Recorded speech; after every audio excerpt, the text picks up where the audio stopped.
क्या कभी ऐसा महसूस होता है कि जिंदगी एक एक ट्रेडमिल की राह हो गई है? हम बस भागे जा रहे हैं, मीटिंग्स, डेडलाइंस, घर की जिम्मेदारियां और शांति के लिए जैसे वक्त ही नहीं है। बिल्कुल। और जब भी कोई ध्यान या मेडिटेशन की बात करता है तो लगता है कि अरे उसके लिए तो अलग से समय निकालना पड़ेगा, एक शांत कमरा चाहिए, जो कि मतलब मुमकिन ही नहीं लगता। बिल्कुल, और ज्यादातर लोगों की यही शिकायत है। हम शांति तो चाहते हैं, लेकिन हमारी जिंदगी शोर से भरी हुई है। हाँ। और यहीं पर आज का हमारा जो सोर्स मटेरियल है, जो विज्ञान भैरव तंत्र से लिया गया है, वो एक बहुत ही क्रांतिकारी आइडिया सामने रखता है। अच्छा। वो कहता है कि शांति के लिए तुम्हें इस शोर से भागने की जरूरत नहीं है। असली शांति इसी शोर के बीच में छिपी है। इसी शोर के बीच में? ये सुनने में बहुत दिलचस्प लग रहा है। तो आज हम विज्ञान भैरव तंत्र के एक ऐसे ली सूत्र पर गहरी नजर डालने वाले हैं जो कहता है कि सबसे ज्यादा व्यस्तता के पल ही सबसे गहरी शांति का दरवाजा बन सकते हैं। हाँ, और सूत्र बहुत सरल है। सांसारिक काम में लगे हुए अवधान को 2 श्वास के बीच टिकाओ। इस अभ्यास से थोड़े ही दिनों में एक नया जन्म होगा। वाह! ये एक छोटा सा वाक्य है, पर ये पूरे खेल को बदल देता है। अब तक हम क्या सोचते थे कि ध्यान के लिए काम छोड़ना पड़ता है। सही। ये सूत्र कहता है काम करते रहो, जो भी कर रहे हो करते रहो, बस अपना फोकस, अपनी पूरी चेतना 2 सांसों के बीच के उस छोटे से गैप पर, उस ठहराव पर ले आओ। ठीक है, यहीं पर मैं आपको रोकना चाहूंगा, क्योंकि यहीं पर मेरे मन में पहला सवाल उठता है। पूछिए। ये सुनने में बहुत आसान लगता है, लेकिन असल में शायद सबसे मुश्किल है। जब मैं किसी जरूरी ईमेल का जवाब दे रहा हूं या किसी मुश्किल क्लाइंट से बात कर रहा हूं, तो सांस पर ध्यान देना ही मुश्किल होता है। उसके बीच के गैप को कैसे खोजें? सही। क्या इसका कोई प्रैक्टिकल तरीका है? ये बहुत वाजिब सवाल है, और इसका जवाब है कि इसे धीरे धीरे साधना होता है। अच्छा। कोई आपसे ये नहीं कह रहा कि पहले ही दिन आप इसे अपनी सबसे तनावपूर्ण मीटिंग में आजमाएं। आप छोटे कामों से शुरू कर सकते हैं, जैसे आप चाय पी रहे हैं। ठीक है। बस एक घूंट लेने के बाद अगली घूंट से पहले उस 1 सेकंड के लिए अपनी आती जाती सांस के बीच के ठहराव को महसूस करें। अच्छा। या जब आप चल रहे हैं तो एक कदम और दूसरे कदम के बीच उस पल भर की खामोशी पर ध्यान दें। अच्छा, तो मतलब शुरुआत छोटे कम दिमाग वाले कामों से करनी है, ताकि हमारा मन वो जो गैप है उसको पहचानने का आदी हो जाए। बिल्कुल। तो इसका मतलब ये हुआ कि सबसे पहली और सबसे बड़ी बात तो यही है कि ये तकनीक मेडिटेशन को हमारी जिंदगी से अलग नहीं करती। नहीं, बल्कि उसी का हिस्सा बना देती है। उसी का हिस्सा बना देती है। आपको अलग से चटाई बिछाकर बैठने की जरूरत नहीं है। एग्जैक्टली। यही इसका पहला बड़ा आहा मोमेंट है। आपकी जिंदगी ही आपका मेडिटेशन हॉल बन जाती है। सूत्र कहता है कि कामकाज में ही क्यों? हाँ, क्यों? क्योंकि कामकाज मन में सबसे ज्यादा उथल पुथल मचाता है, मन को भटकाता है। सही बात है। तो अगर आप इस भटकाव के बीच भी उस शांत बिंदु से जुड़ना सीख गए, तो आपके अंदर एक असाधारण घटना घटती है। क्या? आपके अस्तित्व के 2 तल हो जाते हैं। एक है करना यानी एक्शन, और दूसरा है होना यानी सिर्फ बीइंग। करना और होना, इसे थोड़ा और सरल करते हैं तो क्या हम इसे ऐसे समझ सकते हैं कि हमारी जिंदगी एक तूफान की तरह है?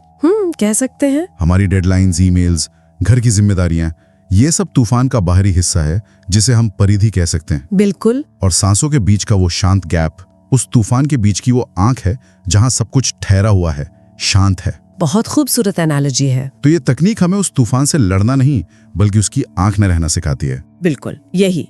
परिधि पर काम चलता रहता है, उसे रोकना नहीं है, लेकिन आप अपना ठिकाना केंद्र में, उस शांत आंख में बना लेते हैं। और यहाँ से एक बहुत गहरा बदलाव आना शुरू होता है। जब आप केंद्र में रहकर परिधि को देखते हैं, तो आपका कामकाज एक अभिनय बन जाता है। अभिनय? आप कर्ता से अभिनेता बन जाते हैं। एक मिनट, यहाँ अभिनेता शब्द मुझे थोड़ा परेशान कर रहा है। अच्छा। अभिनय या एक्टिंग का मतलब तो थोड़ा नकली, थोड़ा बनावटी लगता है ना। अगर मैं हर चीज को एक नाटक समझने लगूं, तो क्या इससे मेरे रिश्तों की गहराई कम नहीं हो जाएगी? क्या मैं अपने काम के प्रति, अपने परिवार के प्रति कम जिम्मेदार नहीं हो जाऊंगा? एक तरह का इमोशनल डिटैचमेंट नहीं है ये सबसे महत्वपूर्ण सवाल है जो इस तकनीक को लेकर उठता है, और इसका जवाब है नहीं। अच्छा। यहाँ अभिनय का मतलब भावनाहीन या गैर जिम्मेदार होना नहीं है। इसे समझने के लिए हमें कर्ता और अभिनेता का फर्क समझना होगा। ठीक है। कर्ता वो है जो अपनी भूमिका के साथ पूरी तरह जुड़ गया है। वो सोचता है ये सब मैं कर रहा हूँ, ये सफलता मेरी है, ये असफलता मेरी है। वो अपनी भूमिका के सुख दुख में पूरी तरह डूब जाता है। अच्छा, तो जिसे आप कर्ता कह रही हैं उसके लिए सब कुछ बहुत पर्सनल है। हाँ, और इसी गहरे पर्सनल जुड़ाव को, इसी आइडेंटिफिकेशन को हमारे शास्त्र तादात में कहते हैं। तादात में? जब एक डॉक्टर ये भूल जाए कि वो एक इंसान है जो डॉक्टरी का रोल निभा रहा है और ये सोचने लगे कि मैं सिर्फ एक डॉक्टर हूं, तो ये तादात में है। समझ गया। वो अपनी पहचान के साथ चिपक गया है। अब अगर कोई मरीज ठीक नहीं होता तो ये उसकी पर्सनल असफलता बन जाती है जो उसे भारी तनाव और दुख देती है। ठीक है, अब समझ आया। तो फिर अभिनेता कौन है? अभिनेता वो है जो अपना रोल पूरी ईमानदारी, पूरी कुशलता से निभाता है, लेकिन भीतर कहीं गहरे में ये जानता है कि ये सिर्फ एक रोल है। अच्छा। वो मंच पर राम का किरदार निभाते हुए रोता भी है, हंसता भी है, युद्ध भी करता है, लेकिन पर्दा गिरने के बाद वो घर जाकर चैन से सो जाता है, क्योंकि उसे पता है कि सीता का हरण उसकी पर्सनल ट्रेजेडी नहीं है, ये उस कहानी का हिस्सा है जिसका वो पात्र है। तो मतलब ये दूसरा बड़ा टेक अवे है। डिटैचमेंट का मतलब भावनाओं का ना होना नहीं है, बल्कि भावनाओं के बहाव में बह न जाना है। बिल्कुल। गुस्सा आएगा पर आप गुस्सा बन नहीं जाएंगे, दुख महसूस होगा पर आप दुख में डूब नहीं जाएंगे। सही। आप उसे एक दर्शक की तरह देख पाएंगे। बिल्कुल, आप अपनी भावनाओं के मालिक बन जाते हैं, गुलाम नहीं। आप उन्हें पूरी तरह महसूस करते हैं, लेकिन वो आपको कंट्रोल नहीं करती। और ये आजादी आपको अपने काम और रिश्तों को ज्यादा बेहतर ढंग से निभाने में मदद करती है, कम नहीं। अच्छा। क्योंकि अब आपके फैसले डर या गुस्से से नहीं, बल्कि एक शांत स्थिर केंद्र से आते हैं। ये अभिनेता वाली बात सुनने में तो बहुत शक्तिशाली लगती है, लेकिन अगर हम इसे दुनिया के सबसे बड़े आदर्शों पर लागू करें, जैसे कि श्री राम पर, तो क्या यह वहां भी फिट बैठती है? क्योंकि ग्रंथों में तो उनके गहरे दुख और पीड़ा का वर्णन है। जब सीता का हरण होता है, वे पेड़ों पौधों से पूछ रहे हैं, क्या वो भी एक अभिनय था?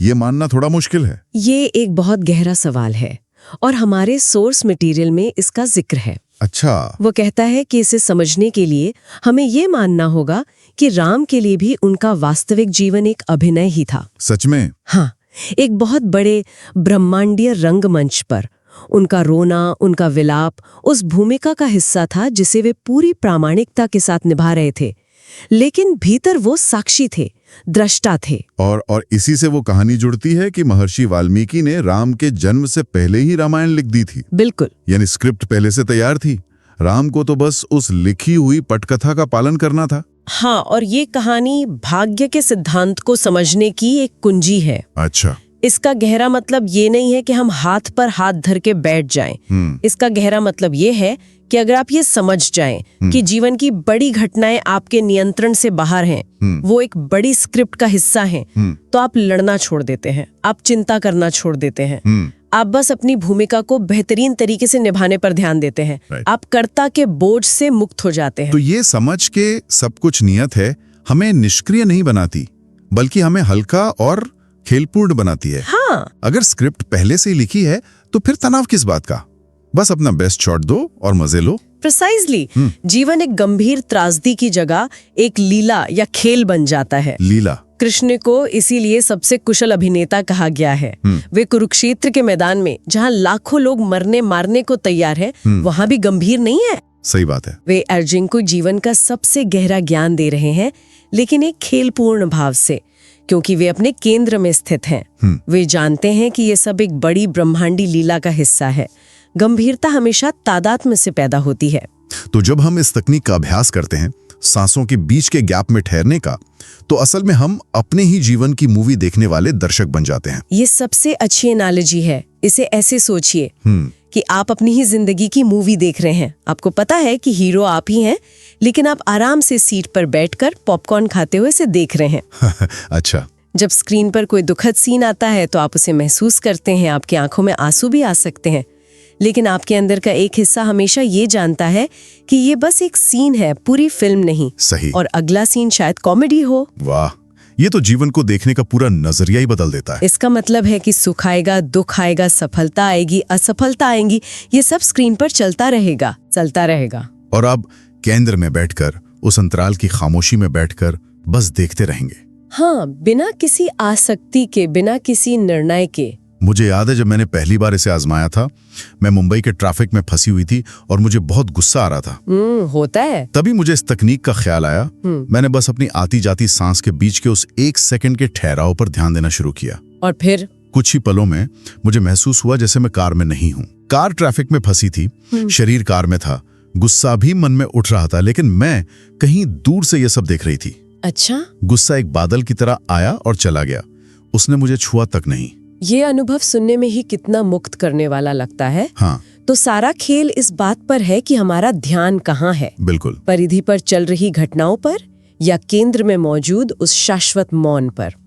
जब ध्यान परिधि पर होता है तो हम लहरों की तरह ऊपर नीचे होते रहते हैं। हाँ। और जब ध्यान केंद्र पर आ जाता है तो हम सागर की गहराई बन जाते हैं, जिस पर लहरों का कोई असर नहीं होता। और जैसा कि सूत्र का अंत होता है, इस अभ्यास से थोड़े ही दिनों में एक नया जन्म होगा।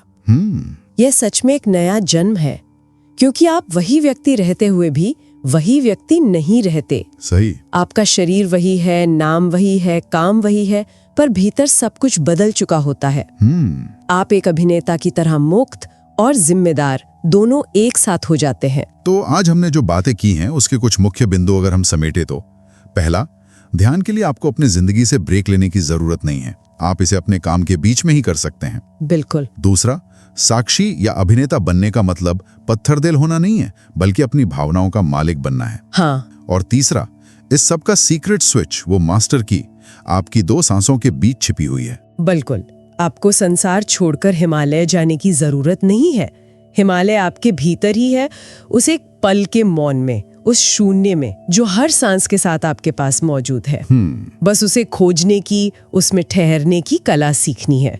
तो आज जब हमारे सुनने वाले अपने दिन के कामों में लगेंगे, चाहे वो दफ्तर में हो या घर पर, शायद वे कुछ पलों के लिए इस अंतराल को खोजने की कोशिश कर सकते हैं। और यहाँ एक आखिरी विचार छोड़कर जाते हैं। हम सब अपनी जिंदगी की स्क्रिप्ट को कंट्रोल करने में, उसे बदलने में अपनी पूरी ऊर्जा लगा देते हैं। क्या होगा अगर सिर्फ एक दिन के लिए हम ये मान लें कि स्क्रिप्ट पहले से लिखी है और हमारा काम सिर्फ अपने किरदार को पूरी जागरूकता और थोड़ी सी मुस्कुराहट के साथ निभाना है? क्या बदल सकता है?